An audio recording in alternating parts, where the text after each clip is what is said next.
Hello दोस्तों, आप लोग देख रहे हैं fast coaching centre by Upendra sir का चैनल। और आज की इस वीडियो में हम लोग क्रिया को कवर करने वाले हैं।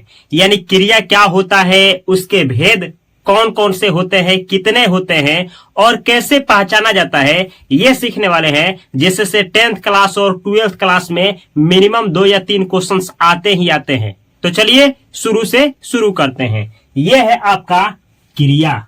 क्रिया किसे कहते हैं? तो देखिए, इसको 2 पार्टों में हम बांटे हैं। सबसे पहले इधर पढ़ना है, उसके बाद ऊपर पढ़ना है। तो देखिए, क्रिया किसे कहते हैं, यहां पे हम लिखे हैं क्रिया।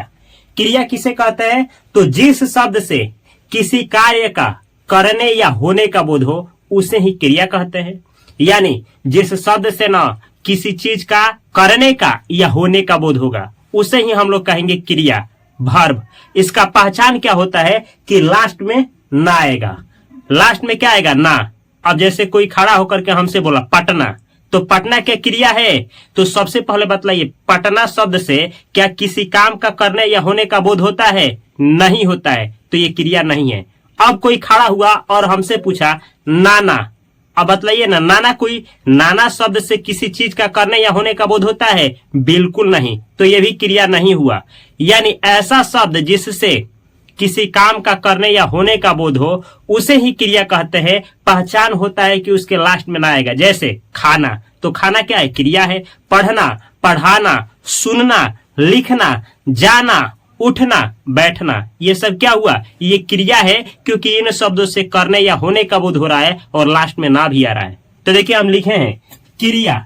क्रिया किसे कहते हैं? तो जिस शब्द से किसी कार्य का करने या होने का बोध हो, उसे क्या कहते हैं? उसे कहते हैं क्रिया। जैसे देखिए ना, लिखे हैं पढ़ना, लिखना, रोना, हंसना, जाना, देखना, सोना, दौड़ना। आप भी 2-4 क्रिया कमेंट बॉक्स में कमेंट करिए। ये होता है क्रिया। अब चलिए देखा जाए, अगर हम आपसे पूछे क्रिया का शाब्दिक अर्थ क्या होता है? शाब्दिक अर्थ का मतलब होता है वास्तविक अर्थ। यानी क्रिया जो शब्द है, इस क्रिया शब्द का वास्तविक अर्थ क्या होता है? तो देखिए, वास्तविक अर्थ होता है कार्य करना। यानी ये जो आप क्रिया शब्द देख रहे हैं ना, इसका वास्तविक अर्थ ही होता है, क्या होता है? कार्य करना। समझे? एग्जाम में पूछ देता है क्रिया शब्द का शाब्दिक अर्थ क्या होता है, तो क्या होता है? कार्य करना। अब देखिए, क्रिया जो शब्द है ना, ये विकारी शब्द है। विकारी शब्द क्या होता है? वैसा शब्द जो लिंग वचन कारक के अनुसार बदले। ऐसा ध्यान दीजिए ना, जैसे देखिए, ये करना है ना, करना, तो करना से आप क्या क्या बनाएंगे? करना से। चलिए, प्रेजेंट इंडेफिनिट टेंस में अगर बनाना हो तो इसको कैसे बनाएंगे? ऐसे, करता है, करता है। इसी से बनाएंगे करता है, इसी से बनाएंगे करती है, इसी से बनाएंगे करते हैं। तो करता है एक वचन हुआ तो करता है। अगर हम लिंग चेंज किए तो करती है। एक से अधिक वचन किए तो करते हैं। तो देख रहे हैं, ये क्रिया था, करना की करना से ही ये बना है। तो करता है, करती है, करते हैं हो गया। ये क्रिया ही, करना ही क्रिया था। और ये क्या कर रहा है? अपने आप को बदल रहा है लिंग वचन कारक के अनुसार। तो इसे ही हम क्या कहेंगे? इसे ही कहेंगे विकारी शब्द। यानी विकारी शब्द किसे कहते हैं? तो वह शब्द जो लिंग वचन कारक के अनुसार अपने आप को बदले, उसे विकारी शब्द कहते हैं। अब विकारी शब्द याद रखिएगा, संज्ञा हो, सर्वनाम हो, क्रिया हो, विशेषण हो, चारों विकारी शब्द होता है। याद रखना है, क्योंकि एग्जाम में आता है कि निम्नलिखित में कौन विकारी शब्द है। तो याद रखना है, क्रिया, विशेषण, संज्ञा, सर्वनाम, ये चारों के चारों विकारी शब्द होते हैं। तो यहाँ पे लिख दिए क्रिया एक विकारी शब्द है। आगे देखिए, अब आपको जानना है धातु। ऑब्जेक्टिव क्वेश्चन पूछ देता है धातु क्या है। तो देखिए, धातु क्या होता है? क्रिया के मूल रूप को धातु कहते हैं। जो क्रिया बना है ना, तो किस चीज से क्रिया बना है? जिस चीज से बना है वही धातु होता है। तो क्रिया के मूल रूप को क्या कहते हैं? धातु कहते हैं। देखिए, हम लिखे हैं क्रिया के मूल रूप को धातु कहते हैं। जैसे देखिए, धातु क्या है? ये पठ है धातु, इससे बना है पढ़ना। ऐसे ही लिख है आपका धातु, इससे कौन सा क्रिया बना है? लिखना। ऐसे ही वद है आपका धातु, इससे कौन सी क्रिया बनी है? बोलना। तो यहाँ पे पढ़, लिख, वद, ये है आपका क्या है? धातु है। यानी धातु से ही किसका निर्माण हुआ है? क्रिया का। तो क्रिया के जो मूल रूप होता है उसी को हम लोग क्या कहते हैं? धातु कहते हैं। आशा करते हैं कि आप लोगों को धातु कवर हो गया होगा। अब चलिए चला जाए क्रिया क्या होता है। तो देखिए ये जो धातु है ना, धातु, तो धातु में जब हम लोग क्या जोड़ देते हैं, ना जोड़ देते हैं, तो बन जाता है क्रिया। देखिए ना, ये पढ़ धातु था, पढ़ क्या था, ये पढ़ आपका क्या था, पढ़ ये धातु था, इसमें हम जोड़ दिए ना, तो क्या हुआ, पढ़ना। ये पढ़ना जो बन गया, यही हो गया क्रिया। सबसे पहले आप धातु लीजिएगा, देखिए हम धातु लिए लिख, और उसमें जोड़िए ना, तो जो बनेगा वही क्रिया होगा। जैसे देखिए लिख धातु है, इसमें ना जोड़े तो बना लिखना, ये लिखना क्या बना, क्रिया बना। सेम ऐसे ही आप लोग हंस में जोड़ सकते हैं ना, हंसना, ऐसे ही बद में बोल सकते हैं, जोड़ सकते हैं ना, तो बदना नहीं बोलना होता है, समझे। लिख में जोड़ेंगे ना तो लिखना हो जाता है। इस तरीके से धातु में ना जोड़ करके क्रिया का निर्माण किया जाता है, समझे। अब देखिए आपसे पूछा जाएगा धातु के कितने रूप होते हैं, यानी धातु के कितने भेद होते हैं। तो देखिए धातु के दो भेद होते हैं। कितने भेद होते हैं, दो। पहला होता है मूल धातु और दूसरा होता है यौगिक धातु। क्वेश्चन यहां से भी पूछे जाते हैं, धातु के कितने भेद होते हैं, तो दो भेद होते हैं। कौन कौन, मूल धातु और यौगिक धातु।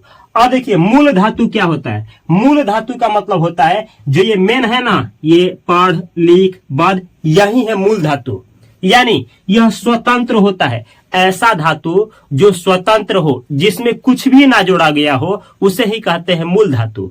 यानी मूल धातु जो होता है ओरिजिनल धातु होता है, इसमें कुछ ऐड नहीं किया जाता है, इसमें कुछ नहीं जोड़ा जाता है, यह स्वतंत्र होता है। जैसे पढ़ लिख वद, तो ये मूल धातु आपको हम समझा दिए। आपसे पूछा जाएगा स्वतंत्र कौन होता है, तो मूल धातु होता है, समझे। और दूसरा थोड़ा सा यौगिक धातु समझ जाइए। तो यौगिक धातु किसे कहते हैं, तो जब मूल धातु में हम लोग प्रत्यय जोड़ते हैं, या फिर संज्ञा या सर्वनाम में प्रत्यय जोड़ करके हम लोग किसका निर्माण करते हैं, धातु का निर्माण करते हैं, तो उसे ही कहा जाता है यौगिक धातु। नहीं समझे तो कुछ उदाहरण लेकर के समझाते हैं। देखिए ये यौगिक धातु, ये यौगिक जो धातु होता है यह स्वतंत्र नहीं होता है। क्यों नहीं होता है, क्योंकि इसमें प्रत्यय जोड़ा जाता है। इसका निर्माण किससे किया जाता है, प्रत्यय जोड़ करके। किसमें जोड़ा जाता है प्रत्यय, तो देखिए आप मूल धातु में प्रत्यय जोड़ेंगे, या फिर संज्ञा में प्रत्यय जोड़ेंगे, या फिर विशेषण में, मूल धातु संज्ञा विशेषण, इनमें किसी में भी प्रत्यय जोड़ करके आप लोग जिसका निर्माण करते हैं वही होता है, क्या होता है,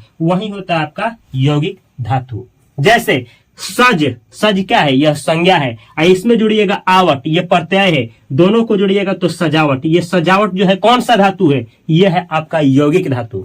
सेम ऐसे ही कर में जोड़िएगा वाना, कर क्या है, संज्ञा है, इसमें जोड़िएगा वाना तो हो जाएगा करवाना, ये जो करवाना बना है ये यौगिक धातु है। ऐसे ही आप लोग जोड़ सकते हैं लिख में आवट, लिखावट, सज में आवट तो सजावट। इसी तरीके से आप लोगों को भी कुछ पता है यौगिक धातु के बारे में, तो 2-4 कमेंट बॉक्स में कमेंट कर दे। चलिए एक बार शॉर्ट में इसको देखा जाए, इसके बाद आगे बढ़ा जाएगा। आपसे पूछा जाए क्रिया, तो क्रिया का मतलब होता है जिस शब्द से किसी कार्य का करने या होने का बोध उसे क्रिया कहते हैं। जैसे हंसना, पढ़ना, लिखना, जाना, सोना, नहाना, इसका पहचान है कि लास्ट में ना आएगा। सेम ऐसे ही यह है क्रिया। और क्रिया का शाब्दिक अर्थ क्या होता है, कार्य करना। यह एक विकारी शब्द है। अब धातु को जानिए, धातु क्या होता है, क्रिया के मूल रूप को क्या कहते हैं, धातु कहते हैं। धातु के कितने भेद होते हैं, तो दो, मूल धातु, यौगिक धातु। मूल धातु किसे कहते हैं, तो ऐसा धातु जो स्वतंत्र हो, जिसमें कुछ भी ना जोड़ा गया हो, उसे कहते हैं मूल धातु। जैसे हंस, पढ़, लिख, ये आपका मूल धातु है। यौगिक धातु क्या होता है, तो जब मूल धातु में प्रत्यय जोड़ा जाता है या संज्ञा या विशेषण में प्रत्यय जोड़ा जाता है, तो जिस धातु का निर्माण होता है उसे यौगिक धातु कहते हैं। जैसे लिख में जोड़िएगा आवट तो लिखावट, कर में जोड़िएगा आवट तो कर में जोड़िएगा वाना तो करवाना। ऐसे ही आप लोग सज में जोड़िएगा आवट तो हो जाएगा सजावट। ये है आपका क्या चीज, तो ये है आपका क्रिया का और धातु का पहचान। अब चलिए अब पढ़ना क्या है, क्रिया जो है ना इसको कितने आधार पे बांटा गया है और कौन कौन सा इसका भेद होता है। तो देखिए ये जो आपका क्रिया है, ध्यान से देखना है, क्रिया को दो आधार पर बांटा जाता है। पहला आधार कर्म के आधार पर क्रिया के भेद, और दूसरा ये जो क्रिया है ना रचना के आधार पर भी इसके भेद होते हैं। तो जब आपसे क्वेश्चन पूछा जाएगा क्रिया का, ऐसे पूछा जाएगा कर्म के आधार पर क्रिया के कितने भेद होते हैं, तो याद रखिएगा दो। कौन कौन, सकर्मक क्रिया, अकर्मक क्रिया। एक बार और एग्जाम में ऑब्जेक्टिव में पूछा ही जाता है, आपसे पूछा जाएगा कर्म के आधार पर क्रिया के कितने कितने भेद होते हैं, तो आप टीका लगाइएगा दो।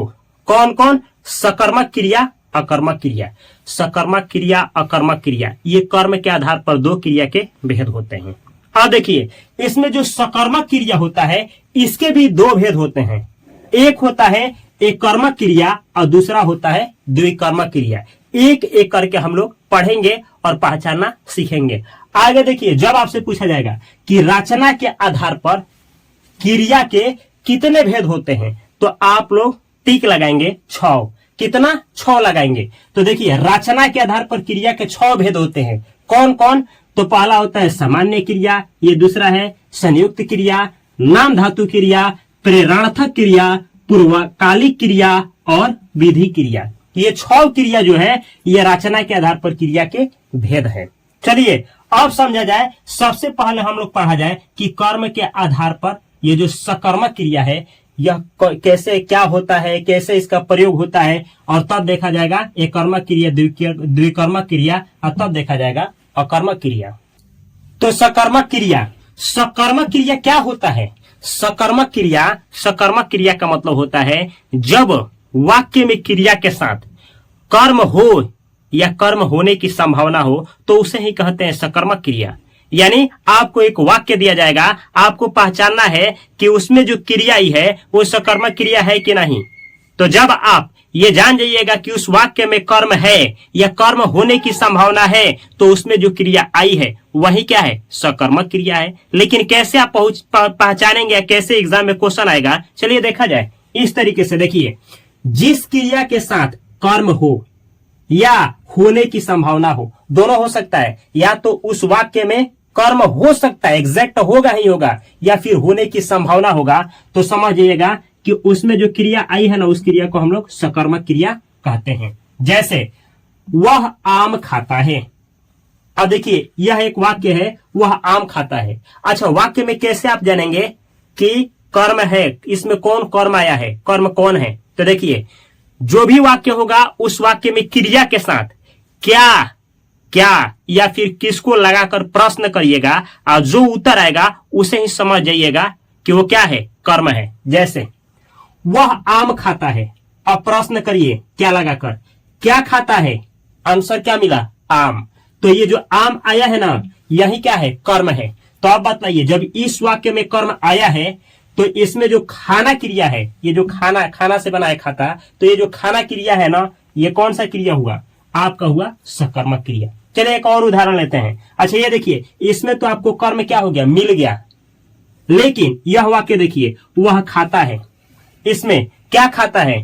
तो आंसर मिल ही नहीं रहा है। क्या खाता है? इसमें तो है ही नहीं कुछ। लेकिन क्या बताइए कि कोई आदमी, जब कोई भी आदमी हो तो कुछ ना कुछ तो खाता है ना, तो कुछ ना कुछ खाता है तो वही क्या होगा? कर्म। कोई रोटी खाता है, कोई आलू खाता है, कोई सब्जी खाता है, कोई पराठा खाता है, कोई सेव, कोई संतरा खाता है, कुछ ना कुछ कोई ना कोई खाता है, तो जो खाता है वही कर्म हुआ।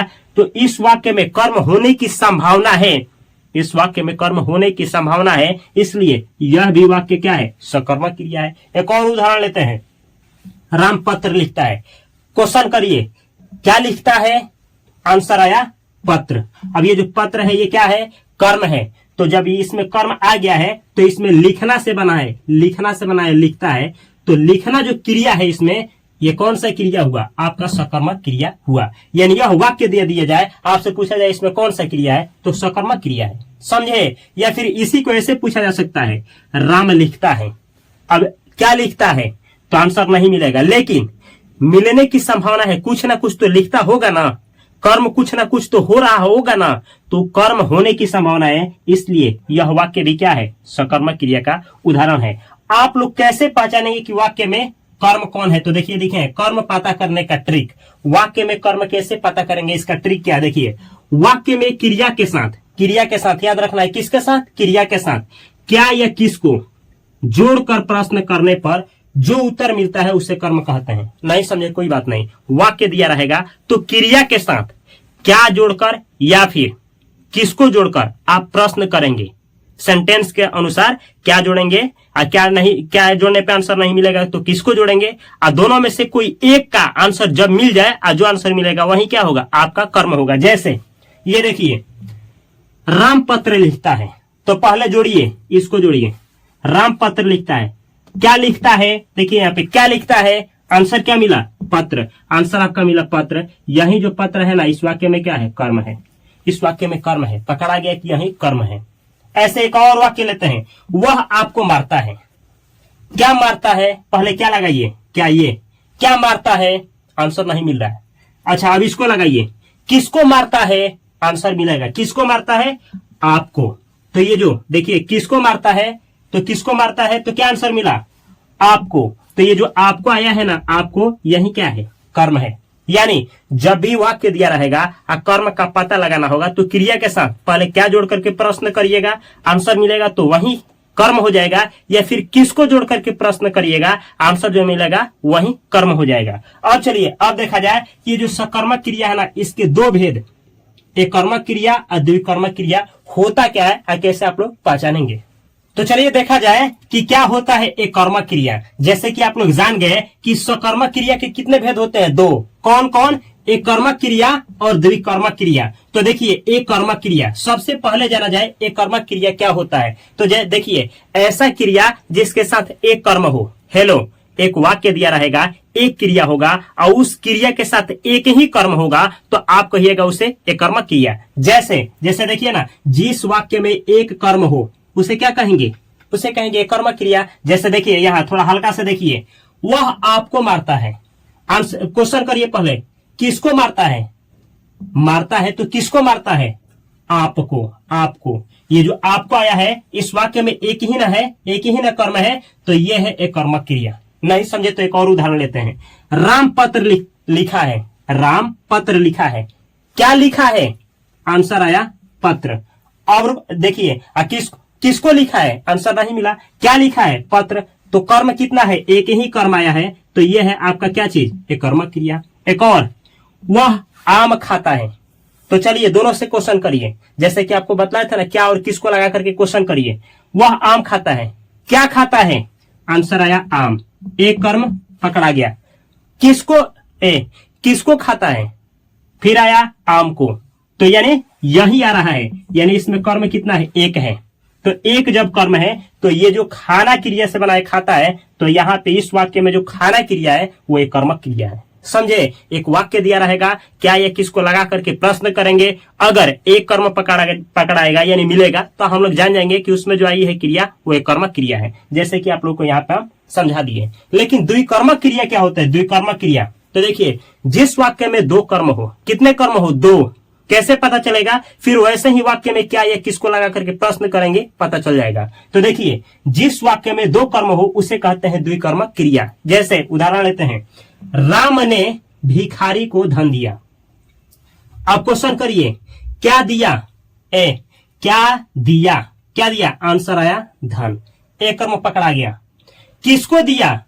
भिखारी को। दूसरा भी पकड़ा गया। ये पहला था और ये दूसरा था। तो इस वाक्य में दो कर्म आए हैं, इसीलिए यह जो वाक्य है द्विकर्मक क्रिया है। द्विकर्मक क्रिया। अब ये जो देना क्रिया आया है, इसमें द्विकर्मक क्रिया के रूप में देना क्रिया आया है। समझे? एक और उदाहरण लेते हैं, मैंने आपको पत्र लिखा। क्या लिखा? पहले क्या लिखा? क्या से क्वेश्चन करिए, क्या लिखा? आंसर है पत्र। अब किसको लगा करके प्रश्न करिए, किसको लिखा? आपको। अब देखिए ना, इसमें दो कर्म आ गया। तो जब दो कर्म आ गया, तो इसमें जो लिखना क्रिया है वो कौन सा क्रिया है? द्विकर्मक क्रिया है। द्विकर्मक क्रिया। तो कैसे? एक वाक्य दिया रहेगा, क्रिया के साथ क्या या किसको लगा करके प्रश्न करेंगे। अगर एक कर्म पकड़ाएगा तो एक कर्मक क्रिया, अगर दो कर्म मिल गया तो वही होगा द्विकर्मक क्रिया। जैसे कि आपको उदाहरण के साथ हम बतला दिए। अब देखिए, अब इसको भी जान लीजिए, अकर्मक क्रिया। यानी नहीं, अकर्मक मतलब कर्म, क्रिया मतलब क्रिया। जब क्रिया के साथ क्या होगा? कर्म ही नहीं होगा, तो उसे कहेंगे अकर्मक क्रिया। देख लीजिए, यहाँ पे लिखे हैं, वैसी क्रिया जिसके साथ कर्म ना हो या ना होने की संभावना हो। देखिए, वाक्य दिया रहेगा, उसमें क्रिया होगा, लेकिन क्रिया के साथ कर्म होगा ही नहीं, या फिर होने का चांस भी नहीं होगा, तो समझिएगा कि उसमें जो क्रिया ही है ना, वह है अकर्मक क्रिया। जैसे उदाहरण लेकर के दिखाते हैं, वह रोता है। अब क्वेश्चन करिए ना, क्या रोता है? क्या रोता है? कुछ पता ही नहीं। किसको रोता है? ये कोई क्वेश्चन हुआ? इसका आंसर ही नहीं मिल रहा है, तो इसमें जो रोना क्रिया है ना, वो क्या हुआ? अकर्मक क्रिया। एक और उदाहरण, रानी नाचती है। किसको नाचती है? क्वेश्चन का आंसर नहीं मिला। क्या नाचती है, क्या नाचती है, ये कोई क्वेश्चन हुआ, आंसर नहीं मिल रहा है, तो इसमें ना कर्म है ना कर्म होने की संभावना है, तो ये है आपका, इसमें जो नाचना है ना नाचना, यह कर्म क्रिया है। एक और उदाहरण, हवा बहता है, क्या बहता है, क्या बहता है, किसको बहता है, आंसर नहीं मिल रहा है। यानी इसमें जो बहना आया है ये कौन सा क्रिया है, बहना आपका हो गया अकर्मक क्रिया। सेम ऐसे ही फूल खिलते हैं, क्या खिलते हैं, क्या खिलते हैं, किसको खिलते हैं, कोई आंसर नहीं मिल रहा है, तो खिलना जो हुआ आपका कौन सा क्रिया हुआ, खिलना हो गया आपका अकर्मक क्रिया। ऐसे ही फूल सुगंध देते हैं, तो ऐसे सॉरी फूल खिलते हैं, फूल लहलहाते हैं, फूल महकते हैं, सॉरी फूल महकते हैं, क्या महकते हैं, किसको महकते हैं, तो फूल महकते हैं, तो महकना क्या हुआ, अकर्मक क्रिया। देखिए क्रिया के साथ जब कर्म ना होना तो उसे ही कहेंगे अकर्मक क्रिया। तो ये रहा आपका कर्म के आधार पर क्रिया के दो भेद होते हैं, सकर्मक क्रिया अकर्मक क्रिया। एक बार और डिटेल में जान लीजिए, अभी कर्म के आधार पर क्रिया के कितने भेद होते हैं, सकर्मक क्रिया कर्मक क्रिया, दो भेद। और देखिए सकर्मक क्रिया, जब क्रिया के साथ क्या हो, कर्म हो, तो उसे सकर्मक क्रिया। अब सकर्मक क्रिया के दो भेद, एक कर्मक क्रिया द्विकर्मक क्रिया। जब क्रिया के साथ एक कर्म हो तो एक कर्मक क्रिया, और जब क्रिया के साथ दो कर्म हो तो द्विकर्मक क्रिया, और जब क्रिया के साथ कोई कर्म ना हो तो उसे कहते हैं अकर्मक क्रिया। अब चलिए देखा जाए कि रचना के आधार पर, आपसे पूछा जाएगा रचना के आधार पर क्रिया के कितने भेद होते हैं, आंसर करना है 6। कौन कौन, सामान्य क्रिया, संयुक्त क्रिया, नाम धातु क्रिया, प्रेरणार्थक क्रिया, पूर्वकालिक क्रिया, अविधि क्रिया। तो चलिए देखा जाए कि सामान्य क्रिया, संयुक्त क्रिया और नाम धातु क्रिया क्या होता है, एक एक करके सब देखा जाए। सामान्य क्रिया, सामान्य क्रिया, तो सामान्य क्रिया होता क्या है, सामान्य क्रिया का मतलब होता है कि जब क्या हो, वाक्य में एक ही क्रिया हो, तो जब वाक्य में एक क्रिया होगा ना तो आप उसको कहेंगे सामान्य क्रिया। सामान्य क्रिया जैसे देखिए, सामान्य क्रिया जब वाक्य में एक ही क्रिया हो तो उसे कहेंगे सामान्य क्रिया। जैसे जैसे देखना है, वह खाता है, वह खाता है, अब खाना इसमें क्या है, एक क्रिया आया है, तो यह है सामान्य क्रिया। सेम ऐसे ही आप पढ़ाते हैं, आप क्या करते हैं, पढ़ाते हैं, तो ये पढ़ाना एक ही क्रिया इस वाक्य में आया है, तो ये जो वाक्य है ना ये किस क्रिया का उदाहरण है, सामान्य क्रिया का। सेम ऐसे ही मैं लिखता हूं, मैं लिखता हूं, लिखना इस वाक्य में लिखना एक ही क्रिया आया है, तो ये जो क्रिया है सामान्य क्रिया है। सेम ऐसे ही आप देखते हैं, देखना से बना है देखते हैं, तो देखना एक ही क्रिया है इस वाक्य में, तो यह है सामान्य क्रिया। यानी जिस वाक्य में एक ही क्रिया हो तो समझ जाइएगा कि वह वाक्य जो है सामान्य क्रिया का उदाहरण है। सिंपल सा है। ऐसे ही संयुक्त क्रिया, तो संयुक्त क्रिया का मतलब क्या होता है, जब दो या दो से अधिक क्रिया मिल करके किसी अन्य क्रिया का निर्माण करेगा तो समझिएगा कि वो है आपका क्या चीज, संयुक्त क्रिया। ऐसे नहीं समझे तो ऐसे समझिए, जब वाक्य में ना एक से अधिक क्रिया आ जाए तो समझिएगा कि वो संयुक्त क्रिया का उदाहरण है। जैसे आपको वाक्य ही देकर के पूछा जाएगा कि कौन सा क्रिया है, जैसे देखिए सुनिए, लिखे हैं संयुक्त क्रिया, दो या दो से अधिक क्रियाओं के मेल से बने क्रिया को संयुक्त क्रिया कहते हैं।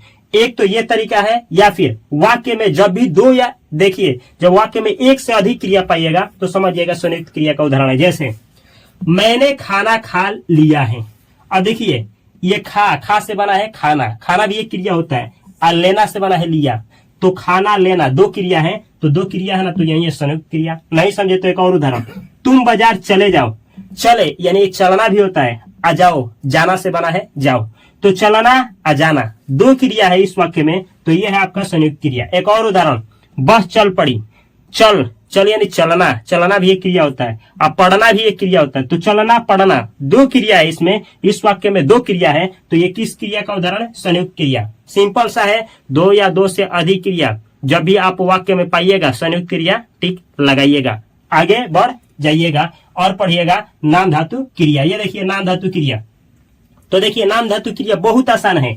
संज्ञा सर्वनाम और विशेषण से मिल करके जब किसी क्रिया का निर्माण हो तो समझिएगा कि वो नाम धातु क्रिया है। हेलो, नाम धातु क्रिया का निर्माण किससे होता है, संज्ञा सर्वनाम विशेषण के मिलने से होता है। जैसे जैसे देखिए हम यहाँ पे लिखे हैं गाली, गाली से क्या बना है, गाली से गरियाना, लात से लतियाना, चिकना से चिकनाना।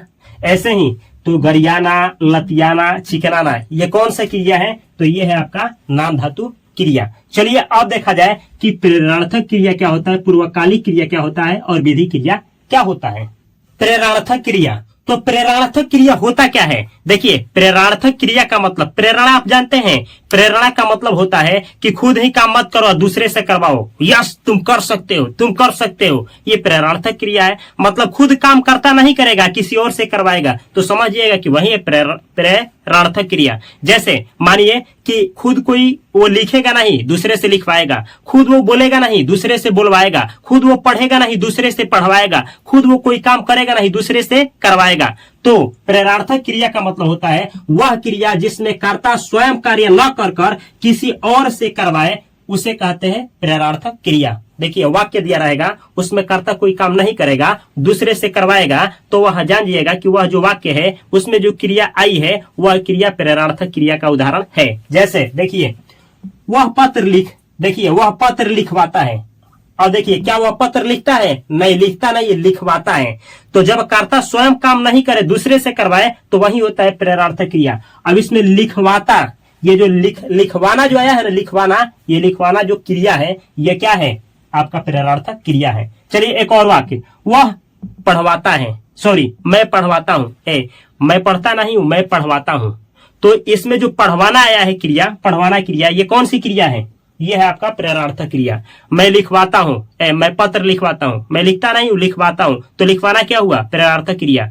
मैं बजवाता हूं, देखिए बजाता हूं ये नहीं, बजवाता हूं। लिखता हूं और लिखवाता हूं, तो लिखवाता हूं प्रेरणार्थक क्रिया। ऐसे ही हंसता नहीं हूं, हंसवाता हूं, तो हंसवाता हूं ये प्रेरणार्थक क्रिया हुआ। करता नहीं हूं, करवाता हूं, तो करवाना जो हुआ ये आपका प्रेरणार्थक क्रिया होता है। आशा करता है कि आपको समझ में आ गया होगा। कर्ता काम नहीं करेगा, दूसरे से करवाएगा, तो जो क्रिया दूसरे से करवाई जाती है वही होती है प्रेरणार्थक क्रिया। अगला उदाहरण है, देखिएगा पूर्वकालिक क्रिया। पूर्वकालिक क्रिया, ऐसा नहीं लग रहा है कि दो क्रिया होगा। देखिए एक वाक्य दिया रहेगा, दो क्रिया होगा, एक क्रिया होते ही समाप्त हुआ, दूसरी शुरू हो जाएगा। तो पहली वाली क्रिया जो समाप्त हुई है, तुरंत अभी अभी समाप्त हुई है, ये शुरू हुआ है, तो जो समाप्त हुआ है ना, इसी को कहेंगे पूर्वकालिक क्रिया। समझ में नहीं आया? चलिए समझाते हैं। देखिए ना, देखिए जब कर्ता एक क्रिया को समाप्त करके तुरंत दूसरी क्रिया क्या करता है? शुरू करता है, तो पहली क्रिया को क्या कहते हैं? पूर्वकालिक क्रिया। देखिए एक क्रिया ये है, एक क्रिया ये है, कर्ता दोनों करना शुरू किया, इसको अभी समाप्त करके इसको शुरू किया, ये समाप्त हुआ है ना, यही है पूर्वकालिक क्रिया। समझे? जैसे देखिए वह पढ़कर सो गया, पहले क्या किया? पढ़ा, उसके बाद सोया। तो पढ़कर, ये जो पढ़ना क्रिया आया है इसमें वाक्य में, पढ़ना, ये पढ़ना हुआ पूर्वकालिक क्रिया। एक और उदाहरण, वह खेलकर पढ़ा, पहले क्या किया? खेला, अब बाद में पढ़ा। तो खेलना, जो खेला पहले, वो खेलना हो गया आपका पूर्वकालिक क्रिया। कैसे जानेंगे कि कोई क्रिया पूर्वकालिक क्रिया है? जिसमें लगा हो कर, ये कर, जब क्रिया में कर लगा हो तो समझिएगा कि वो पूर्वकालिक क्रिया है। ठीक है, आगे देखिए लास्ट वाला है आपका विधि क्रिया।